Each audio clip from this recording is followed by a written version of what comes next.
అందరికీ praise lord. ఈరోజు చాలా ముఖ్యమైన విషయాన్ని మీ ముందుకు తీసుకొచ్చే ప్రయత్నం చేస్తున్నా. క్రైస్తవులంటే పడనటువంటి వాళ్ళు చాలామందే ఉన్నారు. అయితే ఆశ్చర్యకరమైన విషయం ఏంటంటే, ఈ మధ్య రాజకీయ నాయకులు కూడా, రాజకీయ పార్టీలు కూడా క్రైస్తవుల మీద పడి ఏడుస్తూనే ఉన్నారు. చర్చిలో కూలగొట్టడం, పాస్టర్లని కొట్టడం, క్రైస్తవుల మీద దాడులు చేయటం, దీనిని ప్రోత్సహిస్తూ మాట్లాడుతున్నారు. వీళ్ళని ఏమనాలి? రాజకీయ నాయకుడు అంటే ఒక మతానికి సంబంధించిన వాడు కాదు కదా, మతతత్వం పార్టీలు కాదు కదా మనకు ఉండాల్సింది. ఎందుకు మాట్లాడుతున్నా, ఎవరి కోసం మాట్లాడుతున్నది వివరంగా చెప్తారు. విజయసాయి రెడ్డి, ఈయన గతంలో వైసీపీలో ఉండేవాడు, జగన్మోహన్ రెడ్డి గారి దగ్గర ఉండేవాడు. అక్కడ రాజీనామా చేసి బయటకు వచ్చిన తర్వాత ఈయన ఇప్పుడు క్రైస్తవుల మీద పడి ఏడవటం ప్రారంభించాడు.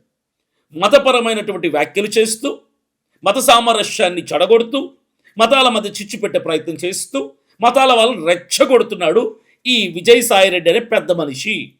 అసలు ఈ విజయసాయిరెడ్డికి ఏం అవసరం క్రైస్తవ మతంతో? క్రైస్తవులు ఏం హాని చేశారు అని ఈయన మాట్లాడుతున్నాడంటే, ఈయన ట్విట్టర్ అకౌంట్లో, ఈయన పాత ట్విట్టర్ అకౌంట్లో ఒక ట్వీట్ చేశాడు. ఏమని ట్వీట్ చేశాడంటే, క్రైస్తవుల మీద కఠినమైన చర్యలు తీసుకోవాలి, క్రైస్తవులకు గుణపాఠం చెప్పాలి. ఇంతకు దేనికి అనుకుంటున్నారా? అది చెప్తున్నా. క్రైస్తవులు మత మార్పిడులు చేసి అమాయకపు ప్రజలైనటువంటి హైందవులని బలవంతముగా ఆశ చూపి, ప్రలోభ పెట్టి, బహుమానాలిచ్చి మత మార్పిడులు చేసుకుంటూ క్రైస్తవ మతంలోకి చేర్చుకుంటున్నారు. కాబట్టి క్రైస్తవుల మీద కఠినమైన చర్యలు తీసుకోవాలి, వాళ్ళకు బుద్ధి వచ్చేలాగా గుణపాఠం చెప్పాలి అంటూ ఈ విజయసాయిరెడ్డి పెద్ద మనిషి బుద్ధి లేనటువంటి వ్యాఖ్యలు చేయటం చాలా తప్పు. ఇది ఎవ్వరూ మెచ్చరు. ఆయన స్వలాభం ఇందులో ఉంది, ఆయన స్వార్థం ఇందులో ఉంది అన్న విషయం నాకే కాదు, ప్రజలందరికీ కూడా తెలుసు. ఎందుకంటే ప్రతిసారి ఏదో రాజకీయ పార్టీలో నుంచి రాజీనామా చేసి బయటకు వచ్చాక ఇంకొక పార్టీలోకి వెళ్ళాలనో, ఇంకొక పార్టీ పెట్టాలనో, ఇంకొకరిని మెప్పించాలనో, ఇంకొకరికి నచ్చేలాగా ఉండాలనో వీళ్ళు పట్టుకునేది మతం. ఈరోజు విజయసాయిరెడ్డి క్రైస్తవ్యాన్ని పట్టుకొని వేలాడుతున్నాడు. క్రైస్తవులని తిడుతూ ఇంకొకరికి మంచి కావాలనేటువంటి ఈయన చేస్తున్నటువంటి పనికి మాలిన ప్రయత్నం మనకు క్షుణ్ణంగా అర్థమవుతుంది. సరే, ఇక వివరాల్లోకి వెళ్దాం. నేను వివరంగా పాయింట్ టు పాయింట్ వివరిస్తా. ఈ బుద్ధి లేని పెద్ద మనిషి విజయసాయిరెడ్డి చేసిన వ్యాఖ్యలను బట్టి ఏమనాలి ఈయనని, ఈయనకి ఎలా గుణపాఠం చెప్పాలి, ఈయనకి ఎలా బుద్ధి చెప్పాలి, ఎలా చెబితే ఈ పెద్ద మనిషికి సిగ్గు వస్తుంది, ఈ విషయాలను నేను చెప్తా. ప్రతిసారి ఎన్నికల దగ్గరికి వచ్చే కొలది సేమ్ స్క్రిప్ట్తో ముందుకెళ్తారు నాయకులు. మత మార్పిడిలు, కుట్రలు, మాఫియా, అదే మాట, అదే పాట, అదే సేమ్ డ్రామా. ఈసారి కొత్త హీరో వచ్చేశాడు. ఆయనే పెద్ద మనిషి విజయసాయి రెడ్డి. వైసీపీలో ఉన్నంత కాలం 10 ఏళ్ళు నోరు మూసుకోనున్నటువంటి పెద్ద మనిషి విజయసాయి రెడ్డి ఇప్పుడు రాజీనామా చేసి పార్టీ నుంచి బయటికి రాగానే హిందూ రక్షణ, హిందూ సంరక్షణ, మత మార్పిడులు, హిందూ ప్రజల్ని మోసం చేస్తున్నారు, ఇవన్నీ ఇప్పుడే కొత్తగా పుట్టుకొచ్చాయా అని నేను ప్రశ్నిస్తున్నా. విజయసాయి రెడ్డి గారు పార్టీ వదిలేయంగానే, జగన్మోహన్ రెడ్డి గారి దగ్గర నుంచి బయటికి రాగానే ఒక్కసారిగా హైందవ మత రక్షకుడు అయ్యాడినా అనుకుంటున్నారా మీరు? కాదు. అది మతం పైన ప్రేమ కాదు, అది విజయసాయి రెడ్డి యొక్క స్వార్థం, స్వలాభం కోసం చేస్తున్నటువంటి పనులు.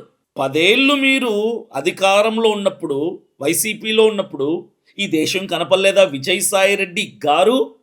అప్పుడు ఈ దేశం బాగానే ఉందా? అప్పుడు హిందువులు ఎవరు మతం మారలేదా? అప్పుడు క్రైస్తవులు ఎవరిని మతం మార్చలేదా? కొత్తగా ఇప్పుడే ఈ మార్పు మీకు కనపడిందా విజయసాయి రెడ్డి గారు? సార్, ఒక్క మాట అడుగుతాను నేను. ఇది చాలాసార్లు చాలా మందిని బహిరంగ వేదికల మీద నేను అడిగినటువంటి ప్రశ్న, కానీ ఇప్పటి వరకు నాకు జవాబు రాలా. ఏ ఒక్కడి దగ్గర నుంచి, ఏ కుక్క దగ్గర నుంచి కూడా. ఇప్పుడు అదే ప్రశ్న విజయసాయి రెడ్డి గారిని నేను అడుగుతున్నా. ఆ ప్రశ్న ఏంటంటే, బలవంతపు మత మార్పిడి చేస్తున్న క్రైస్తవులకు గుణపాఠం చెప్పే విధంగా కఠిన చర్యలు తీసుకోవాలి అంటున్నవే ఎక్కడైనా క్రైస్తవులు బలవంతంగా మతాన్ని మార్చారు అని నీ దగ్గర రుజువు ఉందా? ప్రూఫ్ ఉందా? ఎవిడెన్స్ ఉందా? ఎవడైనా నీ దగ్గరకు వచ్చి కంప్లైంట్ చేశాడా? ఎక్కడైనా పోలీస్ స్టేషన్‌లోకి వెళ్లి కేసు పెట్టాడా? నాకు ఆశ చూపిస్తున్నారు మతంలోకి రమ్మని, నన్ను బహుమానాలు ఇస్తున్నారు మతం మార్చుకోమని, నన్ను కాలర్ పట్టుకొని బలవంతం చేస్తున్నారు క్రైస్తవ పాస్టర్లు మతం మారమని అనేటువంటి ప్రూఫ్ ఏదైనా ఒక్కటైనా ఉందా? అసలు బలవంతపు మత మార్పిడి అంటే అర్థం తెలుసుకొని మాట్లాడండిరా వెధవల్లారా. బలవంతపు మత మార్పిడి అంటే ఒకని షర్టు పట్టుకొని బెదిరించి నీ మతాన్ని వదిలేసి నా మతంలోకి వస్తావా చస్తావా, వస్తావా తన్నమంటావా, అది బలవంతం. లేకుండా ఆశ చూపించడం అంటే, ఇదిగో బాబు నీకు 10,000 ఇస్తా, నీ హిందూ మతాన్ని వదిలేసి క్రైస్తవ మతంలోకి రా, ఇది ఆశ చూపించి మతం మార్చడం. ఇంకోటి బహుమానాలు ఇవ్వటం. ఇప్పుడు ఒక విలువైనటువంటి సూటో, కోటో, పట్టు చీరో, ఇల్లో, కారో, బైకో, ఆటోనో ఏదో గిఫ్ట్గా ఇచ్చి, ఇదిగో ఈ గిఫ్ట్ ఇస్తున్నా, నువ్వేం చేయాలో తెలుసా? ఈ గిఫ్ట్ తీసుకున్నందుకు గాను క్రైస్తవ మతంలోకి నువ్వు రావాలి, హిందుత్వాన్ని విడిచిపెట్టి క్రైస్తవుడిగా నువ్వు బతకాలి. ఇది బహుమానాలతో మతం మార్చటం. బలవంతపు మత మార్పిడి చెప్పాను, డబ్బులిచ్చి మతం మార్చది చెప్పాను, బహుమానాలు ఇచ్చి మతం మార్చి చెప్పాను. ఇలా ఏ పాస్టర్ అయినా, ఏ క్రైస్తవుడైనా, ఏ చర్చికి సంబంధించిన సంఘ పెద్దలైనా ఈ 3 రకాల మత మార్పిడి చేస్తే చెప్పండి, వాళ్ళని నేనే కాలర్ పట్టుకొని నిలదీయటం మాత్రమే కాకుండా పోలీస్ స్టేషన్లో నేనే వాళ్ళ మీద ఎఫ్ఐఆర్ కట్టించి వాళ్ళని రిమాండ్కు పంపించేలాగా నేను చేస్తా. As a Christian, as a man of God, ఒక సేవకుడిగా, ఒక క్రైస్తవుడిగా. ఎందుకంటే బలవంతంగా ఎవడిని మతం మార్చినా తప్పే, అట్టంటోని చెప్పుతో కొట్టాలి. ఇది బలవంతపు మత మార్పిడి అంటే. మరి మీరు మాట్లాడుతున్న బలవంతపు మత మార్పిడి క్రైస్తవులు చేయటం లేదు, ఇది వాస్తవం. ఎందుకు ప్రతిసారి బలవంతపు మత మార్పిడి? ప్రలోభ పెట్టి మతాన్ని మారుస్తున్నారు, ఆశ చూపించి మతాన్ని మారుస్తున్నారు. అరే బుద్ధిందా లేదా మీకు సన్నాసులారా అని ప్రశ్నిస్తున్నాను. ఇతర మతస్థులు క్రైస్తవ్యంలోనికి వస్తున్నారంటే ఒకే ఒక కారణం సార్, క్రైస్తవుల దగ్గర ఉన్న ప్రేమ, క్రైస్తవులు చేస్తున్న సేవ, క్రైస్తవ దేవుని మీద ఉన్నటువంటి నమ్మకం. ఇది గుర్తుపెట్టుకోండి. రుజువులు లేని ఆరోపణల్ని ఆపకపోతే చెప్పుచ్చు కొట్టాల్సి వస్తుంది ఎవడినైనా, ఎంత పెద్దోన్నైనా. ఎందుకంటే ఇది చాలా తప్పు. క్రైస్తవుల మీద పడి ఏడవండి ఎప్పుడు ఎవిడెన్స్ ఉంటే, మేము కూడా యాక్షన్ తీసుకుంటాం, మీతో పాటుగా మీకు సహకరిస్తాం. పలానా పాస్టరు బలవంతంగా మతాన్ని మార్చినట్టుగా మా దగ్గర ఎవిడెన్స్ ఉందని చెప్పండి, నేను కూడా మీకే సపోర్ట్ చేస్తాను సార్. మా పాస్టర్ కదా, మా చర్చి కదా, మా కమ్యూనిటీ కదా అని చెప్పి నేను వెనకేసుకుని రాను. ఎందుకంటే బలవంతంగా మత మార్పిడి, ఆశ చూపించి మత మార్పిడి, డబ్బులు ఇచ్చి మత మార్పిడి, బహుమానాలు ఇచ్చి మత మార్పిడి, ప్రలోభ పెట్టి మత మార్పిడి తప్పు. అది క్రైస్తవుడు చేసినా, ఇస్లాం వాడు చేసినా, హైందవుడు చేసినా తప్పే, శిక్ష తప్పదు.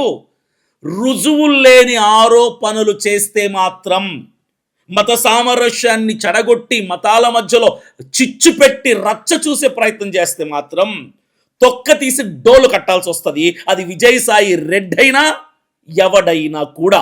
కోర్టులో ఎక్కడైనా ఇప్పటి వరకు నిరూపించబడిందా బలవంతపు మత మార్పిడులని? పోలీస్ స్టేషన్లో ఛార్జ్ షీట్ ఉందా బలవంతపు మత మార్పిడికి సంబంధించింది?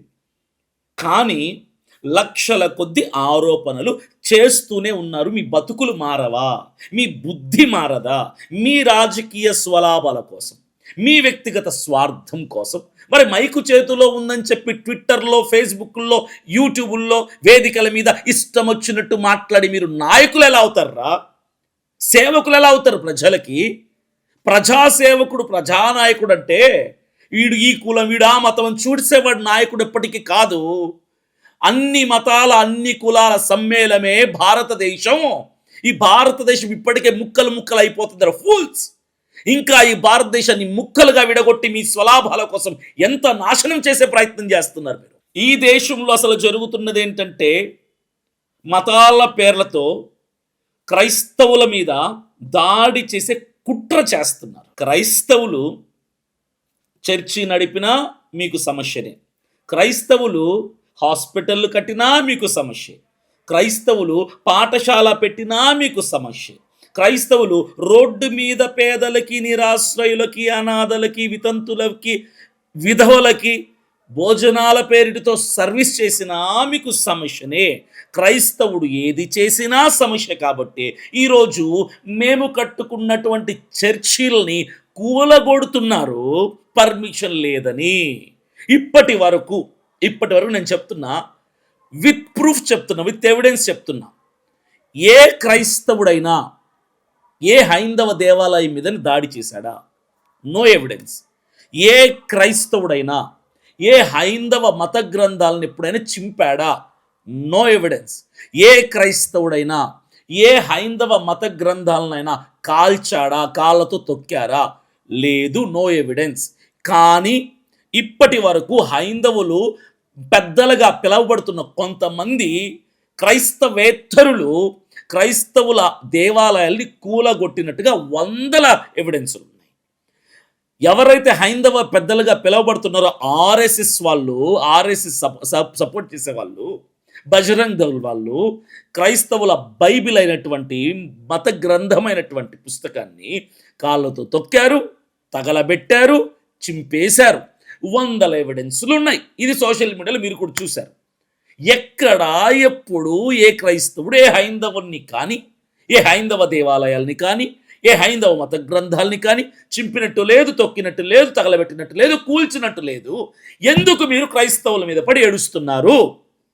ఇవన్నీ చేసేదే హైందవుల పేర్లు చెప్పుకున్నటువంటి కొంతమంది సన్నాసి యదవలైతే వాళ్ళ కోసం మీరు మాట్లాడి దేశాన్ని ముక్కలు చేస్తున్నారని వాళ్ళ మీద చర్యలు కదా తీసుకోవాలి, వాళ్ళ మీద కదా గుణపాఠం చెప్పాలి, వాళ్ళని కదా పోలీస్ స్టేషన్లో కూర్చోపెట్టాలి, వాళ్ళని కదా రిమాండ్కు పంపించాలి, మత సామరస్యాన్ని పాడు చేస్తున్నామని. అలా కాకుండా క్రైస్తవుల మీద పడి ఏడవటం అనేది చాలా కామెడీగా ఉంది సార్. ఇది ఎంత కామెడీ అంటే అంత కామెడీగా ఉంది. ఇప్పుడు నేను ఒక ఎగ్జాంపుల్ చెప్తా. మొన్న 2 రోజుల క్రితం పిఠాపురంలో ఒక చర్చ్ జరుగుతుంటే ఆదివారం రోజున మా దేవుణ్ణి మా క్రైస్తవులు గుంపుగా ఆరాధించుకుంటూ ఉంటుంటే జై శ్రీరామ్ జెండాలు పట్టుకొని అయ్యప్ప మాలలు వేసుకొని వందల మంది ఆ చర్చి చుట్టూ చేరి ఆ చర్చి మూసెయ్యాలి అని ధర్నా చేశారు. మీకేంట్రా నొప్పి అని అడుగుతున్నా నేను. మీకేంటి ప్రాబ్లం? అరే, మా దేవుణ్ణి మా చర్చిల్లో 4 గోడల మధ్యలో మేము ఆరాధించుకుంటున్నాం. ఒకవేళ నీకు సౌండ్ పొల్యూషన్ అయితే, శబ్ద తరంగాల ద్వారా నీకు వినికిడికి ఇబ్బంది కలిగిస్తుంటే సౌండ్ తగ్గించమని అడుగు, అది సమంజసం. నువ్వు సౌండ్ తగ్గించమని అడగకుండా చర్చి మూసేయాలి, ఎవడిచ్చాడరా నీకు పర్మిషను? దీనికి ప్రభుత్వ అధికారులు కూడా సహకరిస్తున్నారు. ఏమనాలి, ఏం చెయ్యాలి? ఈరోజు క్రైస్తవులకి ప్రభుత్వాలన్నీ కూడా వ్యతిరేకంగా పనిచేస్తున్నాయి అని అనటంలో న్యాయం ఉంది మా మాటల్లో. ఏమంటే పర్మిషన్ లేదు, ఇక్కడ చర్చి కట్టుకోవడానికి, ఇక్కడ ప్రార్థనలు జరగటానికి అనుమతులు లేవు, పోరంబోక్ ల్యాండ్లో కట్టారు. ఇవే కదా మీరు మాట్లాడేది. నేను ఒక మాట చెప్తా, హైందవ సహోదరులు ఎవరు తప్పుగా అనుకోద్దు, హైందవులందరూ నా బంధువులే. ఇప్పుడు రోడ్ల మీద చిన్న చిన్న దేవాలయాలు ఉంటాయి, పెద్ద దేవాలయాలు ఉంటాయి, హైందవ టెంపుల్స్ ఉంటాయి. అవన్నీ పర్మిషన్లతోనే కట్టారా సార్? అవన్నీ ల్యాండ్లు పర్మిషన్ తీసుకున్నారా? అవి పోరంబోక్ ల్యాండ్లు కాదా? అవన్నిటికి రిజిస్ట్రేషన్స్ ఉన్నాయా? కొన్ని చోట్ల నడి రోడ్డు మీద చిన్న గుడి కట్టుంటారు, వాటికి పర్మిషన్లు ఉన్నాయి సార్. ఎప్పుడైనా ఏ ప్రభుత్వ అధికారి అయినా హైందవ దేవాలయాలను కూల్చినట్టుగా చరిత్ర ఉందా? మీరు కూల్చరు. నా ఉద్దేశం, మీరు పోయి హైందవ దేవాలయాలను కూల్చమని కాదు, తప్పుగా అపార్థం చేసుకుంటున్నాను. క్రైస్తవ దేవాలయాలను ఎందుకు కూల్చుతున్నారు? అది మేము పవిత్రంగా మా దేవుణ్ణి భక్తి చేసుకుంటుంటే మా భక్తిని నాశనం చేయటానికి మీకు హక్కు ఎక్కడిది? మీ దేవుడైతే ఒక లెక్క, మా దేవుడైతే ఒక లెక్కన. మీరైతే భక్తి, మాదైతే భక్తి కాదా? హైందవ దేవాలయాల జోలికి ఎవడు వెళ్ళడు, ఏ అధికారి వెళ్ళడు, ఏ రాజకీయ పార్టీ వెళ్ళదు, ఏ రాజకీయ నాయకుడు వెళ్ళడు. అందరికీ ఉద్దరుగా దొరికింది ఎవరంటే క్రైస్తవులు, క్రైస్తవ పాస్టర్లు, క్రైస్తవ సంఘాలు. ఏంటి మేము నోరు మూసుకుని ఉంటాం, చేతకాని ఎదవల్లాగా, దద్దమ్మల్లాగా. సైలెంట్గా ఉన్న క్రైస్తవులు అయిపోయింది ఆ తరం. ఇప్పుడు నాయకులం పుట్టుకొచ్చాం. ఇక నోరు మూసుకొని ఉండేది లేదు. సమస్యల మీద పోరాడతాం, ఎంత దూరమైన పోతాం. ఈ దేశంలో 70% అనాథ ఆశ్రమాలు క్రైస్తవ సంస్థలు ప్రారంభించినవే. 60% లెప్రసీ సేవా కేంద్రాలు కూడా క్రైస్తవులు నడుపుతున్నవే. చాలా ట్రైబల్ ఏరియాస్, గిరిజన ప్రాంతాల్లో ఇప్పటికీ మొదటి పాఠశాల, మొదటి ఆసుపత్రి క్రైస్తవ మిషనరీలు ప్రారంభించిందే. ఇప్పుడు చెప్పండి సార్, ఎవడు ఎవడిని మోసం చేస్తున్నాడు? క్రైస్తవులమైన మేము, మా పూర్వీకులు, మా పితరులు, మా మిషనరీలు క్రైస్తవులకి ఎంతో చేశారు. నాన్ క్రిస్టియన్స్కి ఎంతో చేశారు, ముస్లిమ్స్కి ఎంతో చేశారు. టోటల్గా భారతదేశ ప్రజలందరికీ మామతమా పరమతమా అన్న భేదం లేకుండా సాటి మనిషిని ప్రేమించి ఎన్నో సేవలు చేసినటువంటి ఈ దేశంలో క్రైస్తవుడికి దక్కుతున్నటువంటి ఘనత ఈరోజు కఠినమైన చర్యలు తీసుకోవాలనా? క్రైస్తవుణ్ణి గుణపాఠం చెప్పాలనా? విజయసాయి రెడ్డి గారు, మిమ్మల్ని నేను ప్రశ్నిస్తున్నా. చరిత్ర తెలుసా మీకు? అనుభవం కలిగినటువంటి నాయకులే కదా మీరు. స్వలాభం కోసం, స్వార్థం కోసం నరం లేని నాలుగుంది కదా నోట్లో ఒకటని చెప్పి ఇష్టం వచ్చినట్టు మాట్లాడితే చేతులకు గాజులు వేసుకున్నట్టు నోరు మూసుకొని కూర్చుంటాం అనుకున్నారా? మాట్లాడేవాడు లేడనుకున్నారా క్రైస్తవుల పక్షముగా? నిలబెట్టేవాడు లేడనుకున్నారా క్రైస్తవుల పక్షముగా? మతాల మీద మాట్లాడడమే రాజకీయంగా అయిపోతుంది సార్. అసలు పౌరుల సమస్యలేంటి, పేదల సమస్యలేంటి, రైతన్నల సమస్యలేంటి, వ్యాపారవేత్తల సమస్యలేంటి, నిరుద్యోగుల సమస్యలేంటి, అసలు దేశంలో ఎన్ని సమస్యలు ఉన్నాయి, వాటి కోసం మాట్లాడి రాజకీయం చేయండి సార్. మతతత్వమైనటువంటి వ్యాఖ్యలు చేసి మత రాజకీయాలు చేసేటోడు నాయకుడు కాదు. ఇండియన్ కాన్స్టిట్యూషన్ ఆర్టికల్ 25 ఏం చెప్తుంది మనకు? మీరు చెప్పండి. అంటే నువ్వు నాయకుడివే కదా, పెద్ద పార్టీలతో పనిచేసిన వాడివి కదా, వయసు కూడా బాగా ఉంది కదా, నువ్వు చెప్పు. విజయసాయి రెడ్డి, నువ్వు చెప్పవయ్యా బాబు, నువ్వు చెప్పు. ఆర్టికల్ 25 ఇది నేను రాసిందో మీ తాత రాసిందో కాదు కదా. మన భారత రాజ్యాంగం అంబేద్కర్ గారు ఇచ్చినటువంటి బహుమానం కదా భారతదేశానికి. ఏముంది రాజ్యాంగంలో? ఆర్టికల్ 25 ఏముంది? ఎవడైనా ఎప్పుడైనా ఎక్కడైనా ఎలాగైనా వాడు ఏ దేవుణ్ణైనా నమ్ముకోవచ్చు, ఏ మతంలోకైనా వెళ్ళచ్చు, ఏ మతాన్నైనా స్వీకరించుకోవచ్చు, ఏ మతాన్నైనా విడిచిపెట్టచ్చు. ఇది వ్యక్తిగత మత స్వాతంత్రం. ఇది ఆర్టికల్ 25. మీకు తెలీదా సార్? తెలియకుండా రాజకీయాలు చేస్తున్నారా? మీకు తెలుసు, కానీ ప్రజలకు తెలియదు కదా రాజ్యాంగం గురించి. కాబట్టి ప్రజలని యదవలను చేసి ఇలాంటి రెచ్చగొట్టే వ్యాఖ్యలు చేసి క్రైస్తవుల్ని భారతదేశంలో శత్రువులు చేసే ప్రయత్నం చేస్తున్నారు మీరు, మీ స్వలాభం కోసం, మీ స్వలాభం కోసం. ఇది తప్పు కాదా అని ప్రశ్నిస్తున్నాను నేను. విజయసాయి రెడ్డి, నేను ఒకటే అడుగుతున్నా. బహుశా నువ్వు నాకంటే చాలా పెద్దవాడు, తండ్రి సమానుడివి, కాకపోతే నువ్వు క్రైస్తవుల్ని శిక్షించాలని మాట్లాడేవి కాబట్టి నీ మీద నాకున్న గౌరవం పోయి ఇలా మాట్లాడాల్సి వస్తుంది సార్.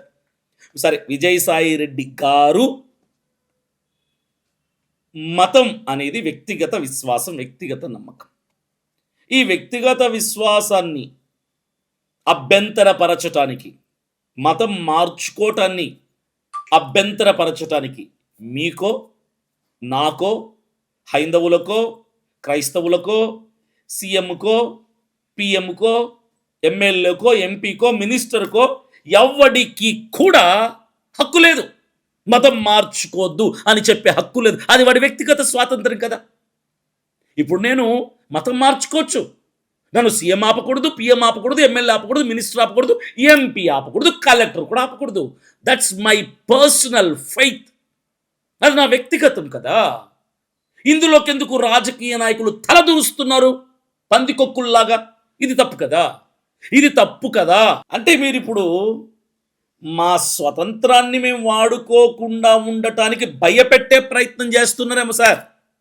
క్రైస్తవుడు భయపడడు, సింహంలాగా మేము ధైర్యంగా ఉంటాం. కాకపోతే నీతి, ప్రేమ, విధేయతతో బ్రతుకుతాం కాబట్టి మీకు మేమంటే చులకన. మీరు భయపెట్టి మతం మారుస్తే చర్యలు తీసుకుంటాం. అరే ఎవడ్రా మతం మార్చింది? ఇక్కడ బుద్ధి లేని సన్నాసి. మా ప్రేమని, మా సువార్తల్ని, మా మాటల్ని విని వాళ్ళకై వాళ్ళు మారుతున్నారు. వాళ్ళకై వాళ్ళు దేవుడిని మార్చుకుంటున్నారు. మీరు క్రైస్తవుల్ని భయపెట్టే ప్రయత్నం చేసి విఫలమైపోయేది, ప్రజల మధ్య బఫునైపోయేది మీరే. విజయసాయిరెడ్డి గారు హక్కులని, వ్యక్తిగత విశ్వాస హక్కులని కాపాడితే దేశం ఇంకా బలపడుతుంది. హక్కులని నాశనం చేసే ప్రయత్నం చూసి భయపెట్టాలనుకుంటే దేశం బలహీన పడుతుంది. ఈ మాత్రం కూడా అర్థం కాలేదు సార్ మీకు? క్రైస్తవులు కుట్రలు చేస్తున్నారు అని మీరు చేసిన వ్యాఖ్యలు అబద్ధం. అది ఉద్దేశపూర్వకంగా మీరు చెప్పినటువంటి అబద్ధం, ఎవిడెన్స్ లేని అబద్ధం. క్రైస్తవులు ప్రజల్ని హింసించరు. క్రైస్తవులు ఇతర మతాల్ని దూషించరు. క్రైస్తవులు పేదలని మోసం చేయరు. ఎందుకో తెలుసా?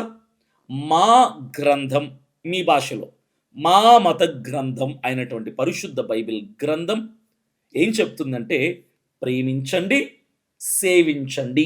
ఈ రెండే సార్ క్రైస్తవ్యానికి పరిశుద్ధ బైబిల్ గ్రంథం నేర్పిస్తున్న ఒక్కగానొక్క సత్యం. మత మార్పిడులతో మోసం చేస్తున్నారు అని క్రైస్తవుల మీద ఎవరైనా తప్పుడు వ్యాఖ్యలు చేస్తున్నారో ఆ పనికి మాలిన వెధవ సన్నాసులందరికీ ఒక్కటే చెప్తున్నా, మా మతం అమ్ముకునేది కాదు, డబ్బిచ్చి ఇతరుల్ని మాలోకి కొనుక్కునేది కాదు. కాబట్టి ఒకటే చెప్తున్న విజయసాయి రెడ్డి, నీకు నీలాంటి పనికి మాలిన వాళ్ళకి, క్రైస్తవుల్ని శత్రువులుగా హైందవులకు చూపించేటువంటి రాజకీయ నాయకులకి, మతాన్ని అడ్డం పెట్టుకుని పైకి రావాలనుకునే వెధవలందరికీ ఒకటి చెప్తున్నా, క్రైస్తవులు చేత కాని వాళ్ళు లే అని మమ్మల్ని బలహీనపరచడానికి చూడొద్దు. మా మౌనం చేత కాని తనం కాదు, మాది ప్రేమ తత్వం. అలా అని మమ్మల్ని రెచ్చగొడుతూ ఉంటే మౌనంగా మాత్రం ఉండం. మేమంతా ఏకమై గర్జిస్తే భయపడి పారిపోవాల్సింది మీరే. చివరికి మమ్మల్ని భయపెట్టడం అసాధ్యం. మా క్రైస్తవులందరినీ కులాల పేరిట, మతాల పేరిట విభజించటం అసంభవం. మా క్రైస్తవులు అందరం ఐక్యతగా ఉంటాం, ఏకముగా ఉంటాం. సమస్య వస్తే ఎన్ని డినామినేషన్లు మాకున్నా అన్ని డినామినేషన్ల వాళ్ళము క్రీస్తు రక్తములో కడగబడిన మేమంతా ఒక్క కుటుంబం అని ఒక్కటిగా నిలబడతాం. భారతదేశం కేవలం ఒక్క మతానికి చెందింది కాదు. ఈ దేశం 140 కోట్ల జనాభాకు సంబంధించిన దేశం. ఇక్కడ కుల మత వర్ణ వర్గ భేదం ఏది లేకుండా అన్ని మతాల విశ్వాసాలు కలిగిన వాళ్ళు కలగలిపి అన్నదమ్ముళ్లాగా హిందూ, ముస్లిం, క్రిస్టియన్ బాయి బాయి అని బ్రతకాల్సినటువంటి ఒక్క దేశం. మత రాజకీయాలతో క్రైస్తవుల్ని మీరు తగ్గించలేరు. మమ్మల్ని ప్రపంచానికి శత్రువులుగా మీరు చూపే ప్రయత్నంలో మీరు గెలవలేరు. దయచేసి ఇలాంటి ప్రయత్నాలు ఇప్పటికైనా ఆపుకుంటే విజయసాయి రెడ్డి మీకు గౌరవంగా ఉంటుంది. ఇంకొకసారి క్రైస్తవుల కోసం తప్పుగా మాట్లాడితే ఎవిడెన్స్ లేకుండా చెప్పాను కదా, తోలు ఒలిచి డోలు కట్టాల్సి వస్తుంది. వాడు ఎంత పెద్దవాడైనా కూడా గుర్తుపెట్టుకో విజయసాయి రెడ్డి, ఇదే నేను మీకు ఇస్తున్నటువంటి strong counter and strong warning. క్రైస్తవుల జోలికి ఎవిడెన్స్ లేకుండా ఏదైనా మాట్లాడితే మర్యాద ఉండదు. వాడు ఎంత పెద్ద నాయకుడైనా, ఎంత పెద్ద తోపైనా, ఏ పార్టీకి చెందిన వ్యక్తి అయినా. విజయసాయి రెడ్డి, నీ కుట్ర, నీ ఉద్దేశం, నీ ఆలోచన అంతా నాకు తెలుసు. ఎందుకు క్రైస్తవుల మీద పడి ఏడుస్తున్నావో నేను చెప్తా. నువ్వు వైసీపీలో 10 సంవత్సరాలు ఉన్న తర్వాత రాజీనామా చేసి బయటకు వచ్చి ప్రజల్ని ఉద్ధరించుతున్నావా? కాదు, సొంత పార్టీ పెట్టుకోవాలనే ఆలోచనలో ఉన్నావు. నీకిప్పుడు బీజేపీ వాళ్ళ సపోర్ట్ కావాలి, ఆర్ఎస్ఎస్ వాళ్ళ సపోర్ట్ కావాలి. వాళ్ళ సపోర్ట్ కావాలంటే నువ్వు ఇప్పుడు క్రైస్తవుల్ని తిట్టాలి. క్రైస్తవులు మత ప్రచారం చేసి హైందవుల్ని వాళ్ళ మతంలోకి కలిపేసుకుంటున్నారు. హైందవులు కుట్ర చేస్తున్నారు. హైందవులకి శిక్షించండి, హైందవులకి బుద్ధి చెప్పండి, గుణపాఠం చెప్పండి అని కల్లుబొల్లి కబుర్లు ఎందుకు చెప్తున్నావో తెలుసా? క్రైస్తవులైతే పడి ఏడుస్తూ నీ పార్టీ స్వలాభం కోసం లేదా బీజేపీలో చేరడానికి చూస్తున్నావు. రెండు, నీకున్న ఆలోచనలు రెండు. ఒకటి, సొంత పార్టీ పెట్టి ఆర్ఎస్ఎస్ బీజేపీ సపోర్ట్ కోసం క్రైస్తవులు తిడుతున్నాం. లేదా రెండు, బీజేపీ పార్టీలో చేయటానికి అడుగు పెట్టడానికి క్రైస్తవ మతం మీద పడి ఏడుస్తున్నావు. ఇది కంప్లీట్లీ నీ సెల్ఫిష్నెస్, నీ స్వార్థం, నీ స్వలాభం కోసం చేస్తున్నటువంటి పని. ఇది నీ స్వలాభం కోసం. అరే, నీకు హిందువుల మీద అంత ప్రేమ ఉంటే నీ ఆస్తి రాసి బై హిందువులకి. హిందూ మతంలో ఎంతోమంది, లక్షల మంది పూట గడవనటువంటి నిరుపేదరికంలో ఉన్నారు సార్. నువ్వు హిందూ రక్షకుడిగా ఇప్పుడు ప్రచారం చేసుకుంటున్నావు కదా, నీకు అంత బాధేస్తుంది కదా. మరి పేద కుటుంబాల్లో ఉన్నటువంటి హిందువుల్ని ఆదుకో. ఆ స్థలాలమ్ము, బ్యాంకులు తీ, డబ్బులు బయటికి తీ, బంగారు బయటికి తీ, సాయం చేయిపోయి నీ హిందువులకి సాయం చేయి. నేనున్నా, మా క్రైస్తవులు ఉన్నారు, మా మిషనరీలు ఉన్నారు. హైందవులైనా, ముస్లింలైనా, క్రైస్తవులైనా ఒకటే రకంగా మేము సేవ చేస్తాం, సాయం చేస్తున్నాం. ఈ రోజుకి ప్రతి నెల నేను చేస్తున్నటువంటి సహాయాల్లో 10 మందికి చేస్తే 10 మందిలో 8 కుటుంబాలు హైందవ కుటుంబాలే. ఎందుకో తెలుసా? నాకు హైందవుడు, క్రిస్టియన్, ముస్లిం అన్నటువంటి తారతమ్యాలు లేవు. నేను అందరినీ ఒకటేగా ప్రేమిస్తున్నా. పరిశుద్ధ బైబిల్ గ్రంథం నాకు నేర్పించింది అదే. నీకు అది లేదు. చేయి సార్. దేశంలో కోట్ల మందిలో లక్షల మంది హైందవులు, నిరుపేదలు ఉన్నారు సార్. వాళ్ళ సాయం చేయి. నీ ఆస్తి అమ్ము, డబ్బులు బయటిది. చేస్తావా? చెయ్యు. డబ్బు ఉంది, పార్టీ పెట్టుకోవాలి. పార్టీ పెట్టుకోవాలంటే ఆర్ఎస్ఎస్, బీజేపీ సపోర్ట్ కావాలి. వాళ్ళ సపోర్ట్ రావాలంటే ఏం చేయాలి? క్రైస్తవుల మీద పడి ఏడవాలి, క్రైస్తవుల్ని తిట్టాలి, క్రైస్తవుల్ని ఆడిపూసుకోవాలి. ఎందుకంటే క్రైస్తవులు నోరు మూసుకొని చవటల్లాగా సైలెంట్గా ఉంటారు అని నువ్వు అనుకున్నావు. ఇలా కౌంటర్లు, రీకౌంటర్లు, ఇట్లా అగ్రెసివ్గా మేము స్పందిస్తాం అని నువ్వు అనుకోలేదు. ఉన్నారు. క్రైస్తవ సమాజానికి, 2 తెలుగు రాష్ట్రాల్లో ఉన్నటువంటి క్రైస్తవులకి అండగా, నాయకులుగా నాలాంటి వాళ్ళు ఉన్నారు కొంతమంది. మేము నోరు మూసుకొని మౌనంగా ఉండం, తిరగబడతాం, నిలబడతాం, ప్రశ్నిస్తాం, అవసరమైతే ఎంతవరకైనా వెళ్తాం. వచ్చే ఎన్నికల్లో అసెంబ్లీలో కూడా అడుగు పెట్టబోతున్నాం. గుర్తుపెట్టుకో. ఇది నీలాంటి వాళ్ళ ఆటలను కట్టడానికే, నీలాంటి వాళ్ళ నోటికి టేప్ అంటించటానికే, నీలాంటి వాళ్ళ స్వార్థాన్ని కూలగొట్టడానికే నేను వస్తున్నా. ఓ ఇంటి బిడ్డగా, ఓ తోబుట్టువుగా, సామాన్యుల గలముగా, చరిత్రను తిరగరాసే కలముగా, ఒక సైన్యముగా, ఓ ధైర్యముగా మీ వీధుల్లోకి, మీ గ్రామాల్లోకి, మీ గుమ్మంకి, ఇంటికి పాదయాత్రతో, కాలినడకతో అరకు నుంచి ప్రారంభిస్తున్న ఇలాంటి వాళ్ళ ఆటలు కట్టించటానికే నేను చేయబోతున్న పాదయాత్ర. జనవరి 10వ తారీఖు నుంచి అరకు నియోజకవర్గం నుంచి ప్రారంభిస్తున్న పాదయాత్ర. క్రైస్తవులందరూ ఇప్పటికైనా ఏకం కండి. సంఘాలని కూలగొడుతున్నారు, పాస్టర్ల మీద దాడులు పెరుగుతున్నాయి, క్రైస్తవులకి అవమానపరుస్తున్నారు. ఇలాంటి రాజకీయ నాయకులు క్రైస్తవులు మతాన్ని మారుస్తున్నారు అని చెప్పి క్రైస్తవుల మీద చర్యలు తీసుకోవాలి, యాక్షన్ తీసుకోవాలి, గురపాఠం చెప్పాలి అని వీళ్ళు మాట్లాడుతుంటే మనం నోరు మూసుకొని ఉంటామా? అలానే తిరగబడద్దు. ప్రేమతో సమాధానం చెప్తాం, ధైర్యంగా సమాధానం చెప్తాం. మేము కూడా క్రైస్తవులమంతా ఒకట విన్నామని చెప్తాం. మాకు కూడా ఒక ఎమ్మెల్యే ఉండాలి, మాలో నుంచి ఒక క్రైస్తవుడు ఎమ్మెల్యే అవ్వాలి, మాలో నుంచి ఒకడు ఎంపీ అవ్వాలి, మా క్రైస్తవులలో నుంచి మాకంటూ ఒక అధికారంలో ఉన్న నాయకుడు కావాలి, మేమెన్నుకుంటాం అని ముందుకు వద్దాం సార్. మనం మాట్లాడకపోతే అణిచివేయబడుతూనే ఉంటాం, మన బతుకులు ఆరిపోతాయి, అడగారిపోతాయి. ఆలోచిస్తారని ప్రేమతో మనవి చేస్తున్నా. ఇట్లు మీ అభినయ్ దర్శన్. Thank you.